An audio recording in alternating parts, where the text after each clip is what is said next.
Good evening. How was your day today?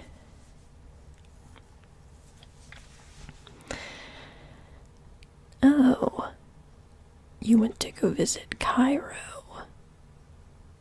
Did you enjoy our wonderful city? The museum. Yes. It's very interesting, isn't it? Seeing all the different relics from our past. I'm glad you enjoyed your day. You must be quite exhausted from your journey. Well,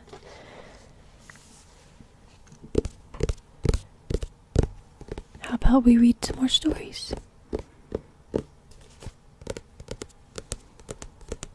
About our gods and goddesses. Do you remember where we left off at?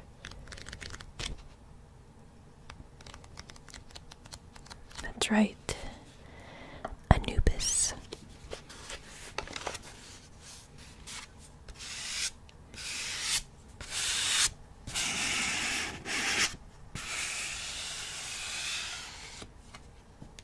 Are you ready to get started? Or do you need a little bit of time to get comfortable? Good. Let's continue then. Anuket. Anuket. Anuket. Anuket was a goddess worshipped on Egypt's southern border. We'll hear a little bit about her more later. Apis, Apis, Apis. Apis was a bull kept at Memphis, who was the most important of all sacred animals. In life, the Apis bull was honored as the physical manifestation of Ptah. In death, he was worshipped as a form of Osiris. A festival called the running of the Apis bull is recorded as early as the first dynasty. By the late period, the Apis bull had become a kind of national mascot. When an Apis bull died, he was mourned as if he were Osiris himself and given an extravagant funeral. Priests searched Egypt for a calf with the right markings to be recognized as the new Apis. The mother of the chosen calf was given a name such as the one of Beset, and honored as the manifestation of Isis.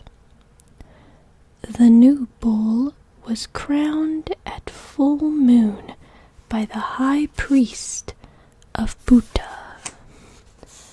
Then he and his mother were installed in palatal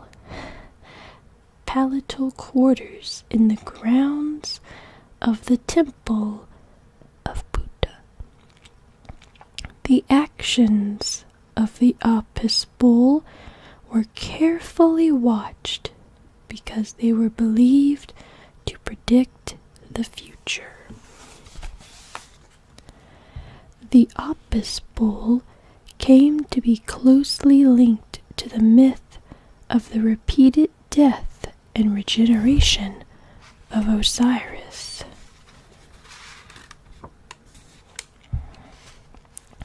Didorius Siculus was told that when Osiris died, his soul had passed into the first Apis bull and was then preserved in each new bull. According to Plutarch,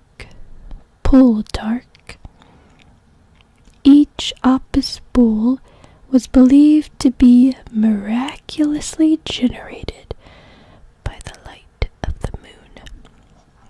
Herodotus, on the other hand, recorded that each Apis was conceived when a lightning bolt hit his mother.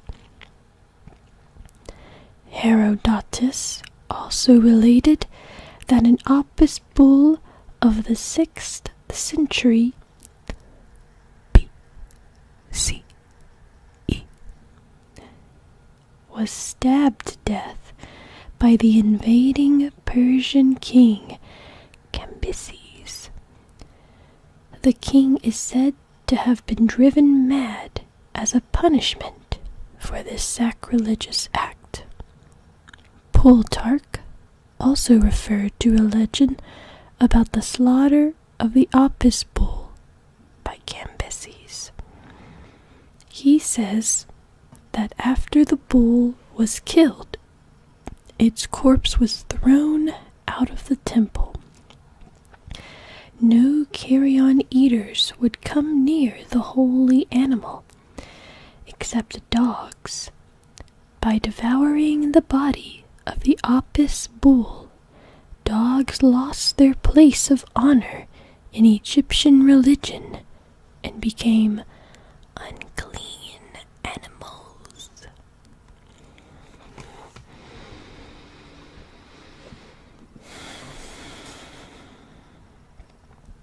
Apophis, Apophis, Apophis.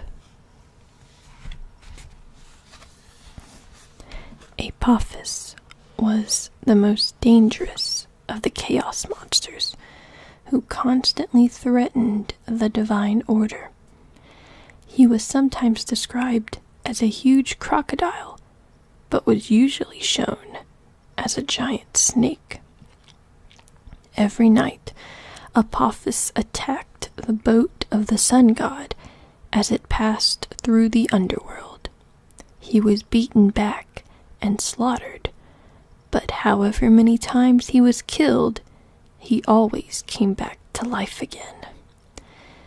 In Egyptian myth, snakes can be divine protectors or symbols of renewal, but the Apophis snake seems to be an entirely destructive force. He was the negative counterpart of the snake form of the creator god. Apophis was first mentioned in the 21st century BCE. A much later creation myth explained that Apophis sprang from the saliva of the goddess Neith when she was still in the primeval waters. Her spit became a snake 120 yards long.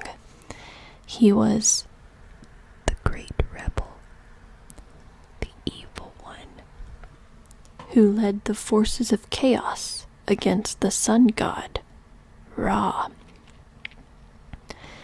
The idea of the Apophis snake may have come from the African python, which can open its mouth wide enough to swallow a person. Apophis is probably the unnamed snake demon who tried to swallow the nun, the primeval waters, but was forced to cough them up again. The eyes of the Apophis seem to have been particularly feared, and he was said to make a terrible roaring sound.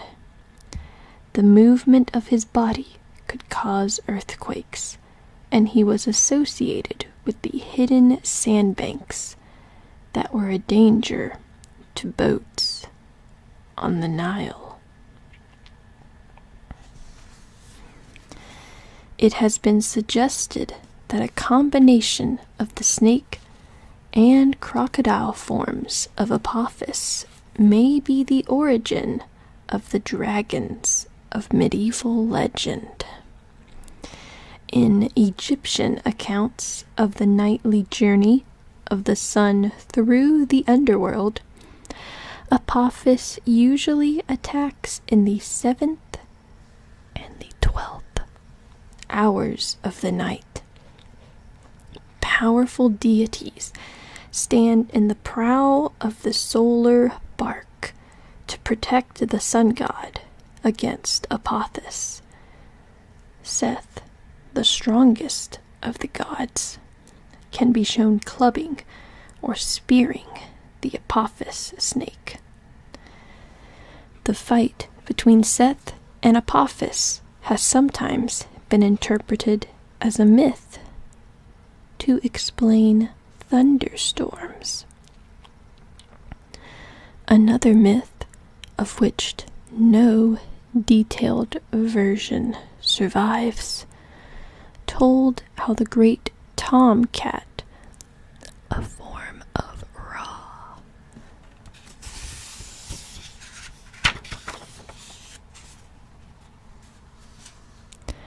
cut off the head of Apophis under the sacred Isht tree on the night of making war and driving off the rebels.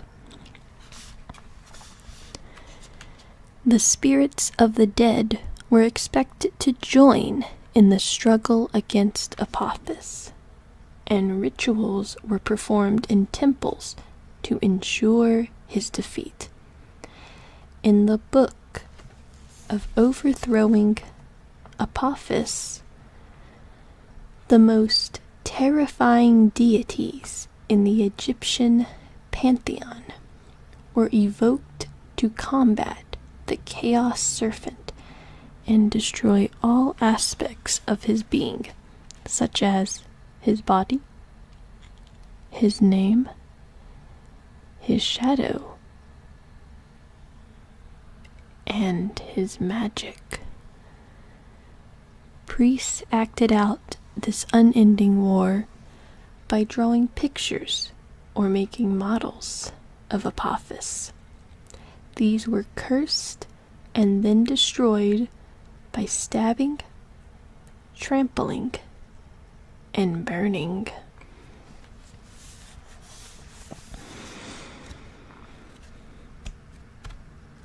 The Apophis snake comes into play in a few more entries as well, so this is not the last time we're going to hear about him.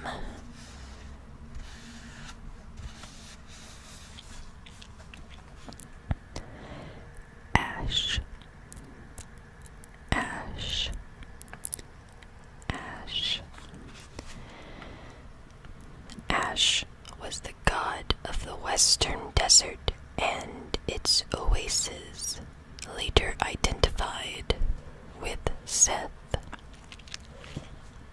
So, we're going to come across a few other gods that will eventually turn into Seth or become a part of the god Seth.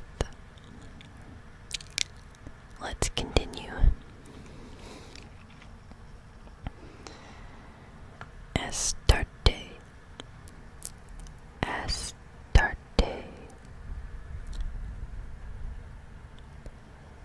Astarte.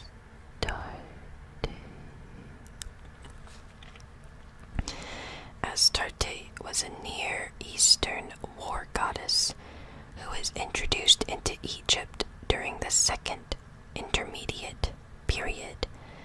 In Egyptian myth, she became the daughter of Ra, or Puta, and a consort of Seth. She is probably the same goddess worshipped by the Philistines as Astarte and the Kenites as Asherah. She also had much in common with the important Mesopotamian goddess Ishtar or Ashtar, the Lady of Battle. In Egyptian art, Astarte was usually shown naked, brandishing weapons, and riding on horseback, or driving a chariot. This made her a very alien figure. Egyptian goddesses were not usually shown naked, and Egyptian women never rode horses.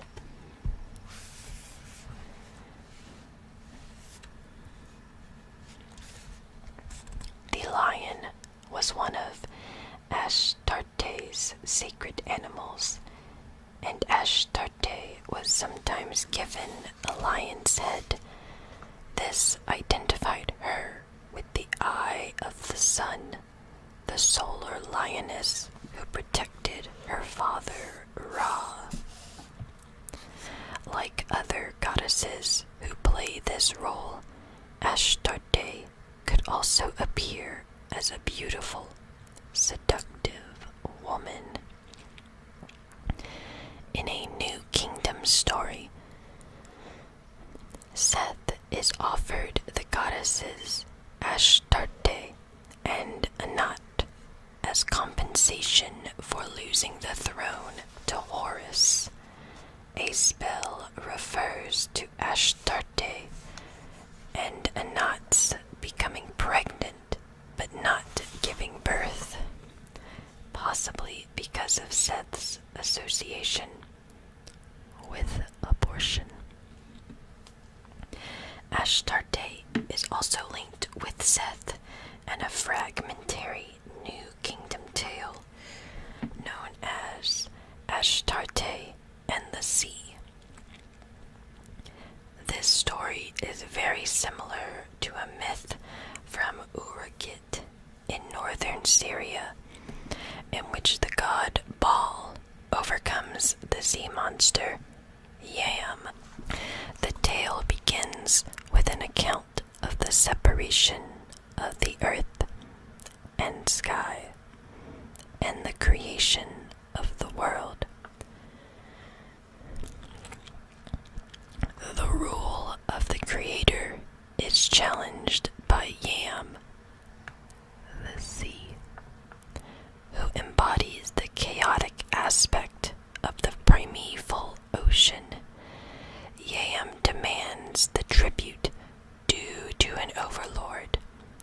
The harvest goddess Renenutit delivers boxes of treasure, but it is not enough.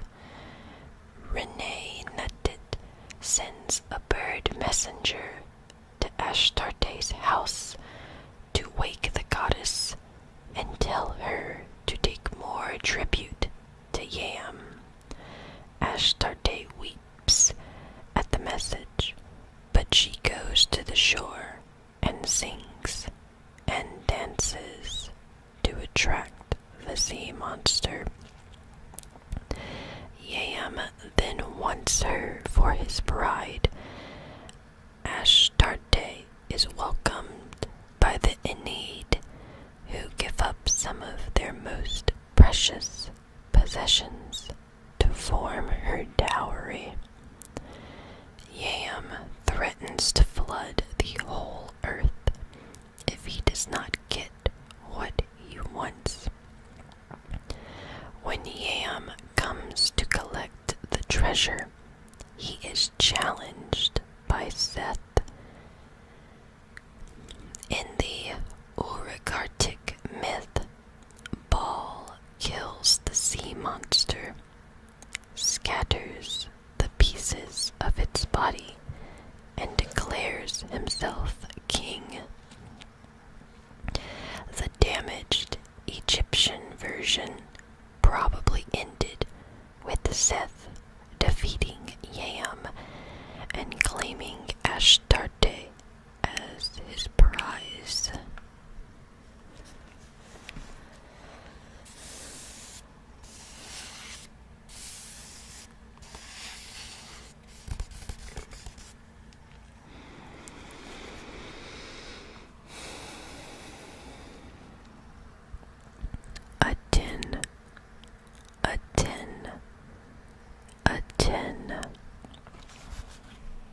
the sun god, promoted by King Amenhotep IV in the 14th century BCE.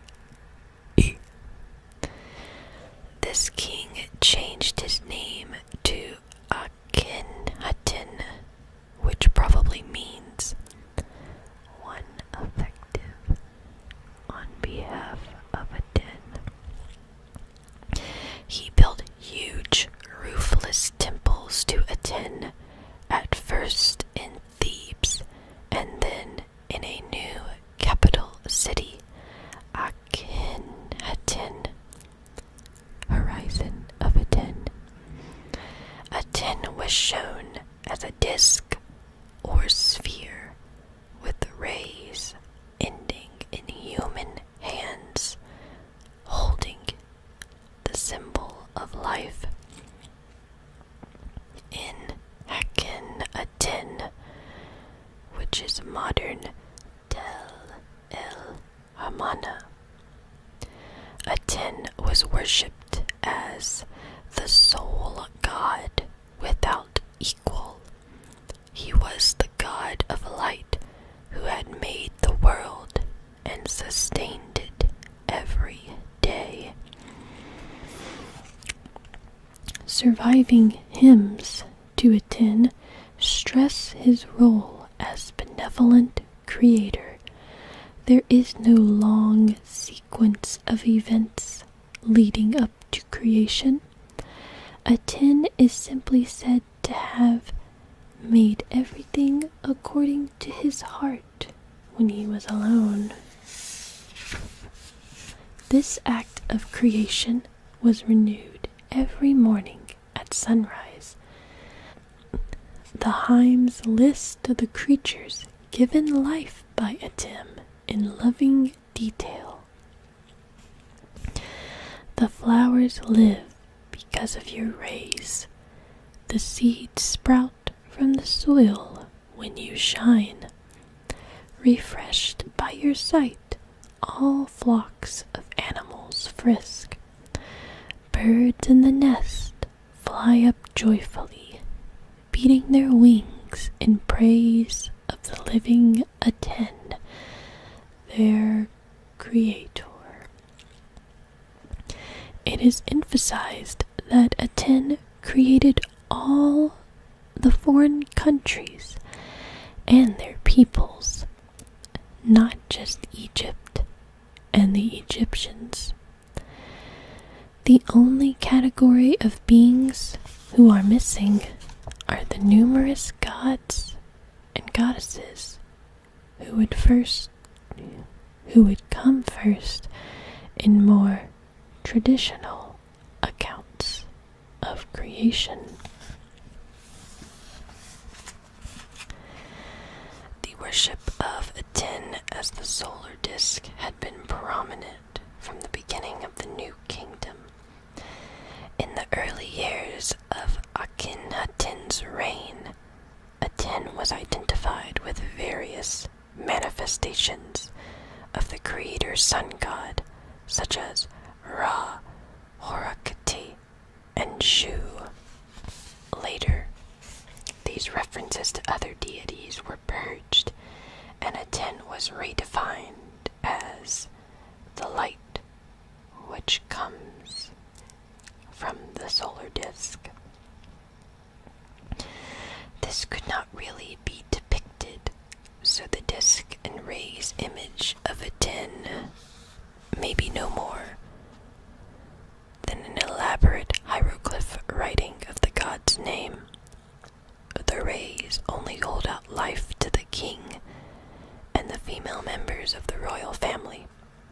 Everyone else was expected to receive life from Akhenaten and his chief queen Nefertiti in return for absolute loyalty.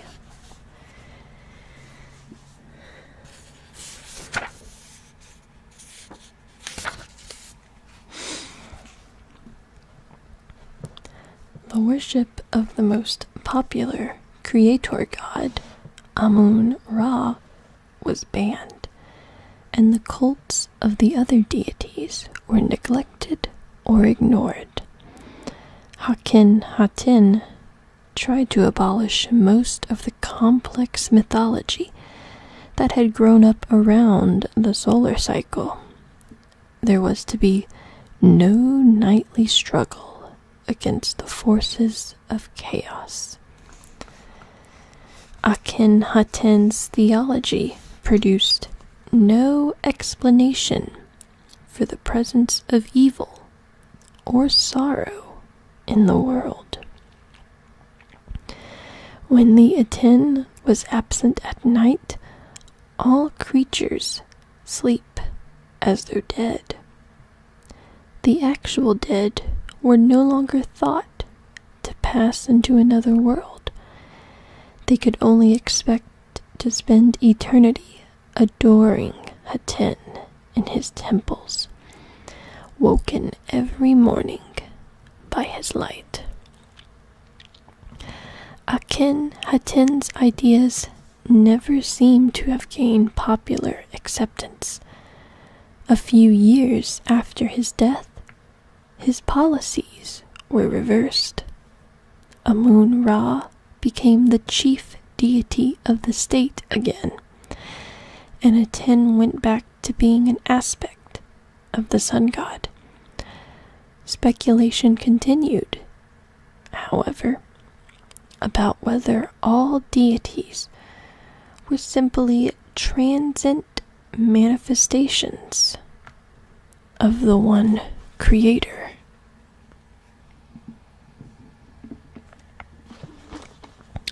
So as you can see, that is how much power a pharaoh can have.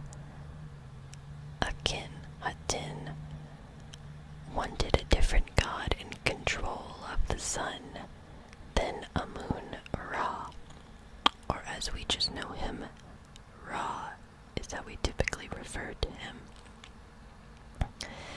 He didn't like Ra being in control, so he simply changed it and said that Aten would be the new sun god.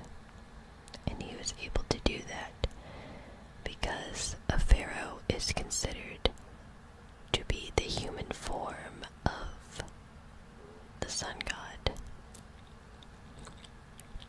Of course, we'll hear more about pharaohs when we get to P for pharaoh. But I think we have time for one final god. It's actually our final A god. So we'll actually be done with the A's after tonight, which is exciting. There were a lot of A's, and hopefully in the next few nights that we continue reading, we'll go through the alphabet a little bit faster.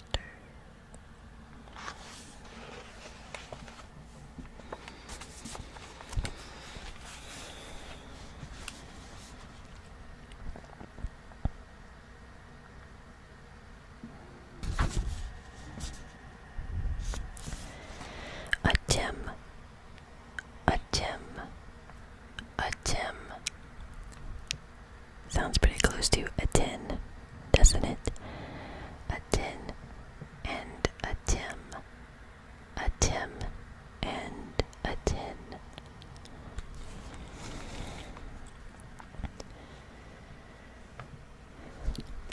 A creator deity who began and ended the world. Atum was the senior deity of the group of 9 gods, known as the Enid of Heliopolis. When Atum became aware of his loneliness, he mastered and impregnated himself with his own semen to produce the divine siblings Shu and Tefnut. Atum and Ra were often regarded as the primordial and solar aspects of the Creator. The joint deity Ra-Atum, or Atum-Ra, wore the double crown of upper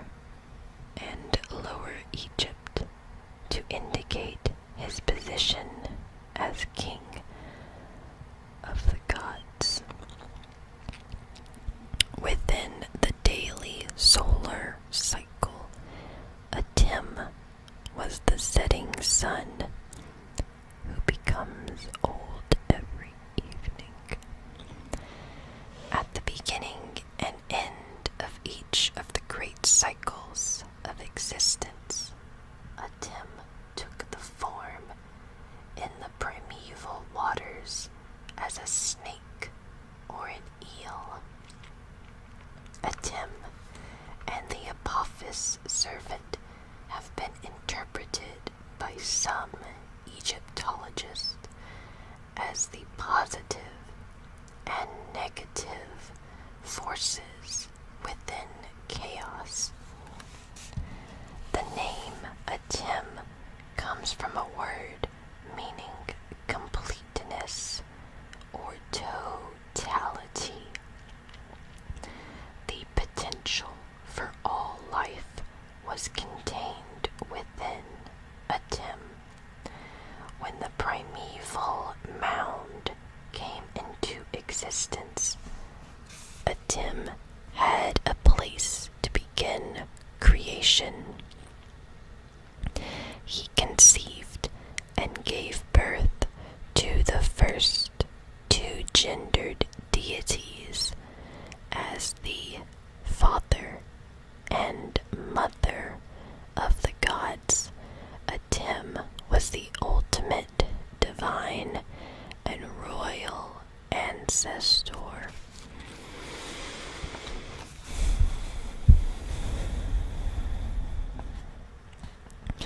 In the act of creation, Atum was shown in human form, holding or sucking.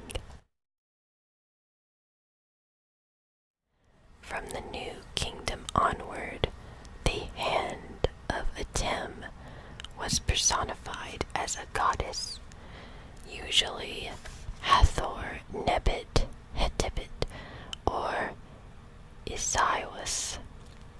The image of the hand and coming together to create life could be replaced by the concept of a divine union between the male and female principles inherent in this creator.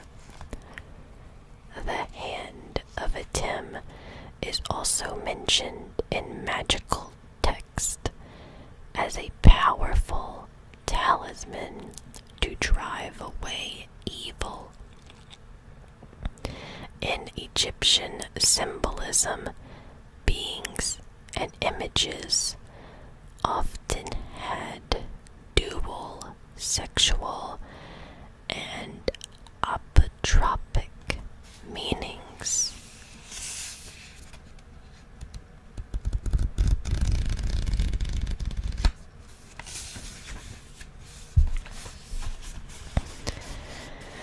Another part of Atum with an independent existence was his eye. The coalescence of Atum with Ra is expressed in the myth in which Atum sends out his eye to bring light to the primeval darkness. This eye was also a goddess who was both the daughter and the consort of the creator. The eye goddess was mainly referred to as the Eye of Ra, but occasionally as the Eye of Atum. These terms could be used to express a contrast between the headstrong and dangerous aspects of this goddess, the Eye of Ra, and her more amendable, protective aspect, the Eye of Atum. Sometimes, however, the Eye of Ra was the sun, and the Eye of Atum was the moon. At a later stage in mythical history, Ra Atum and his warrior daughter fought a great battle against the forces of chaos. The key event was the slaughter of the glass monster Apophis under the Isht tree. This was a sacred tree growing in Heliopolis that was linked to the destiny of all beings. During this battle, Atum took the form of a cat, a mongoose, or an ichthyonomon, all predators that kill snakes.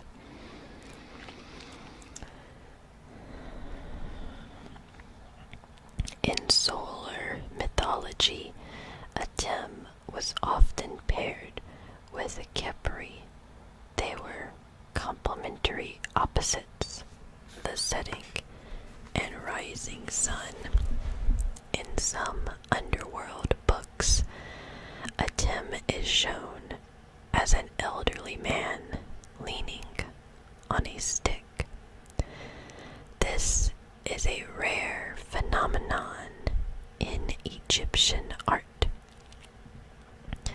but it reflects the literary tradition that the sun god aged and became vulnerable to rebellions by deities and people. Such rebellions led to great changes in the nature of the world, such as the Creator's sun god's departure from earth to live in the heavens, or the dissolution of the whole cosmos. In the Book of the Dead spell 175, Atum warns Osiris that after millions of years he will destroy everything that he has made.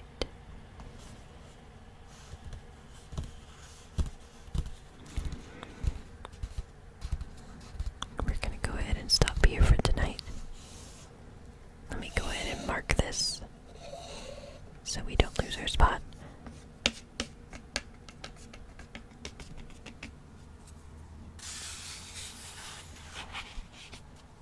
And we'll continue again another night.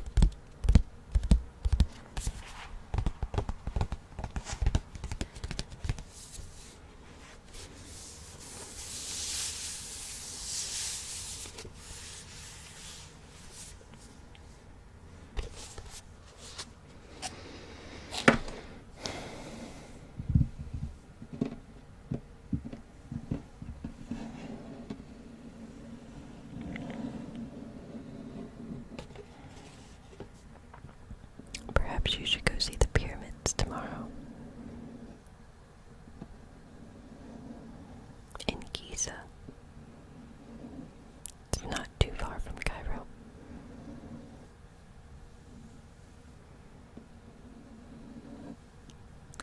It would be quite interesting, wouldn't you agree? Yes, that's what I thought. Well, I hope you have a wonderful sleep. And I will see you